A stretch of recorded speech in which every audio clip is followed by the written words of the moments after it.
Hello, we're here today to interview Mr. Edwards on what he thinks makes a good teacher. What do you think makes a good teacher? Well, first, it's got to be someone who obviously likes children, I think. Okay, it's got to be someone that gets on with pupils and actually wants them to learn. That's probably the biggest thing. Okay. What do you think of the teachers, like the new Ofsted teaching standards? Well, they're very tough. They're really good for the pupils. The main things are that you've got to show that the kids are actually learning, right? So it's all right for us as PE teachers putting on practices and stuff, but are they actually learning? And we've got to show that they make progress throughout every lesson. So I think they are a good thing for teachers. Yeah, they're saying that good teaching equals achievements, but do you think you need to have a different relationship with them? Like some need one-on-one and some like for group activities. Do you like that? Yeah, well, a lot of that Ofsted is looking at, as well as working in big groups. We've tried to differentiate groups. So you see Mr. White now, he's teaching groups. They're all working at different levels. So he's able to get some of the better kids to help out the ones that maybe are struggling with the activity, and then so they're leaders as well as in that as well. Do you think this has affected us as students? Like, has it changed? Or? I don't think it has completely, maybe a little bit, but I think it's still the basics of a good lesson. Although the criteria has changed, a good lesson is a good lesson, and to be honest, I'm not really. Okay, thank you. We're outside a Year 7 practical science lesson. Let's get an example of what they do. Jordan, what's after happening here?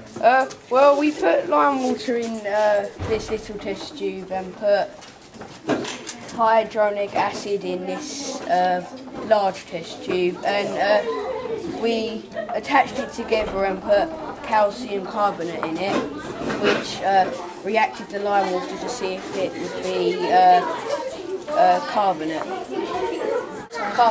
Okay, when carbon dioxide goes through lime water, what happens to it? And then the carbon dioxide goes into the lime water, it sets a reaction to show you if it is carbon dioxide. Okay, and what's the show? It shows bubbles. And okay, and what way does the lime water go? And the lime water turns milky. I'm here with Miss Woodhouse.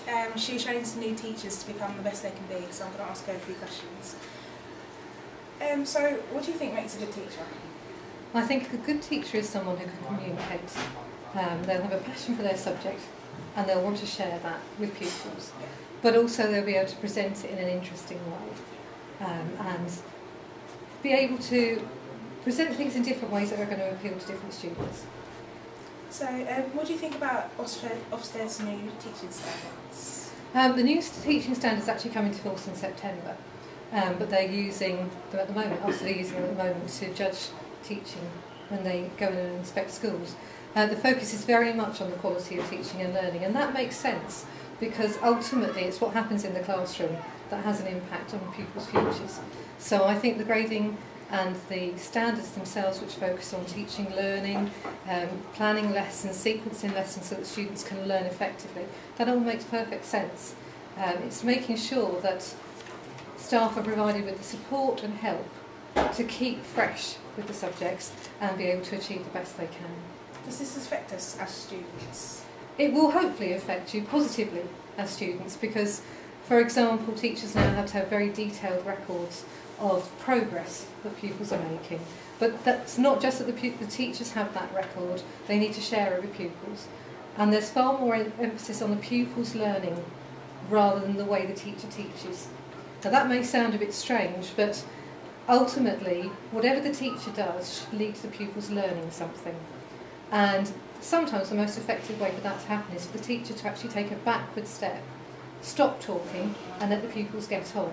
So it may be that the pupils themselves will find that the lessons become more engaging, they're more involved in decision making, they're more involved in assessing their own work and helping themselves learn.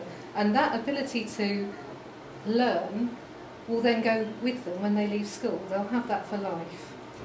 So I'm not saying that we're going to be radically different, but there will certainly be some subtle changes to teaching, I feel, as a result of the changes. Yeah, that's great. Thank you, Miss. You're welcome. Hello, I'm here with Alex Spencer, Head of Sixth Form at the King John School. I'm here to ask him a few questions. What's your favourite lesson and why? English literature. You get to be analytical and you get to look back on hundreds of years of people's thoughts and ideas. It's just very interesting. And who's your favourite teacher? Mr. White. Why's that? He's got a very good teaching style. He keeps debating. It lets everybody get their ideas out into the open, and you get to explore different kinds of things. So you think he makes you learn better? Oh, definitely. He sits around with us, and then we get to. It kind of makes you feel more relaxed. Gets everybody's ideas out in the open. Just makes for a better learning style. Okay, thank you.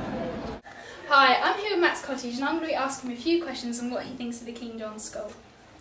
What's your favourite lesson and why? Drama, because it's a lot more relaxed than other lessons and it's a lot more fun. Who's the teacher? Miss Grennan.